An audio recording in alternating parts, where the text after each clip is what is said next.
ട്രിവാൻഡ്രത്തു നിന്ന് കോഴിക്കോടേക്ക് ഞാൻ ഇത്ര ധൃതി പിടിച്ചു പോകുന്നത് വേറൊന്നിനുമല്ല. നാളെ മാർച്ച് 27 എമ്പുരാൻ റിലീസ്.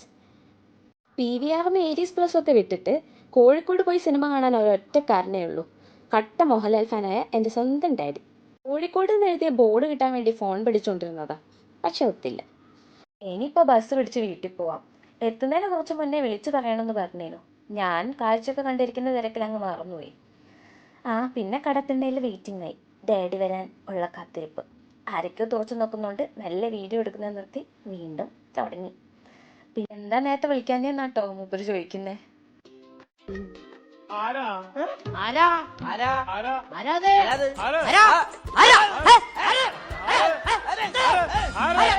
ആളെ വലിയ പിടുത്തില്ലെന്ന് തോന്നുന്നു. പക്ഷെ പിന്നെ പിടി കിട്ടിട്ടോ. പിന്നെ കുഞ്ഞാപ്പി ഓടി വന്നു. എന്റെ സ്വത്തുമണിക്കൊരു ഗിഫ്റ്റ് ഉണ്ടേ. ഇത്രയൊന്നും കേൾക്കാനാവുന്നില്ല. അവ സാധനം മേടിച്ചോണ്ട് ഓടി. വൈകുന്നേരം 5 മണിക്കുള്ള ഷോയാ ബുക്ക് ചെയ്ത്. പിന്നെ 5 മണിയാവാനുള്ള കാത്തിരിപ്പായി. അങ്ങനെ നമ്മൾ കാറും എടുത്ത് തിയേറ്ററിലേക്ക് പോവാണ് കേട്ടോ. ഭയങ്കര എക്സൈറ്റഡ് ആയിട്ടാണ് പോയത്. എന്ത് ശാന്തമായ ഉറക്കം. ഏത് ശാന്തമാ? ശാന്തമല്ല, ശാന്തത. ശാന്തത കൊടുങ്കാറ്റിന് മുമ്പുള്ള ശാന്തത അത് അല്ലടാ. റിലീസ് ഡേ തിയേറ്ററിലുള്ള തിരക്ക് ഞാൻ പറയണ്ടല്ലോ. പിന്നെ ഞങ്ങൾ ഫോട്ടോയൊക്കെ എടുത്ത് അവർ പാർക്ക് ചെയ്ത് വരുന്ന വഴി ഞങ്ങൾ പിന്നെ തിയേറ്ററിൻ്റെ അകത്തൊക്കെ കയറി. പിന്നെ കുഞ്ഞാപ്പി ഓടി നടക്കലായി. അങ്ങോട്ട് പോകുന്നു ഇങ്ങോട്ട് പോകുന്നു. ഇതേ ടാറ്റൊക്കെ തന്നിട്ട് എങ്ങോട്ടേക്കോ പോകുന്നു. പിന്നീട് അങ്ങോട്ട് അവൻ്റെ പുറകെയുള്ള ഒരു ഓട്ടോ ആയിരുന്നു. ഞങ്ങൾ ഓൾട്ടർനേറ്റ് ആയിട്ട് ഡ്യൂട്ടി എടുത്തുകൊണ്ടിരിക്കുമായിരുന്നു. ഒരുപാട് ഞാൻ ഓടുന്നു, പിന്നെ ചേച്ചി ഓടുന്നു, പിന്നെ മമ്മി ഓടുന്നു, അവസാനം ഡാഡീനെ ഏൽപ്പിച്ചു.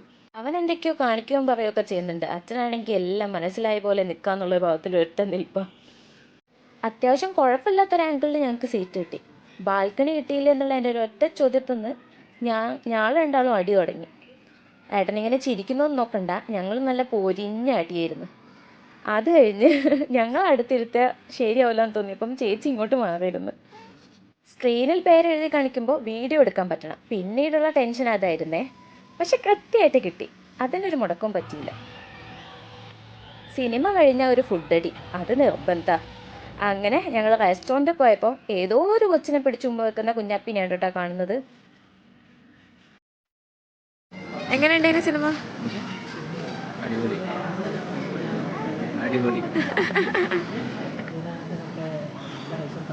മമ്മി എങ്ങനെയുണ്ടായിരുന്നു സിനിമ?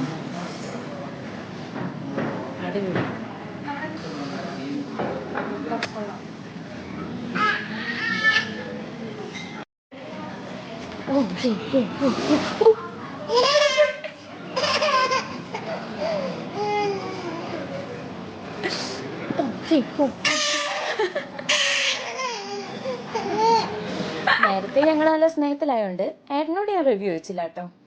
പിന്നെ ഞങ്ങൾ ഫുഡ് അടി തുടങ്ങി. മന്തി, പൊറോട്ട, മീൻകറി, അങ്ങനെ എന്തൊക്കെയോ കഴിച്ച് തിരിച്ച് വീട്ടിലേക്ക്. അപ്പോൾ ഓക്കെ ബൈ. ഇന്നത്തേക്ക് വിടാം.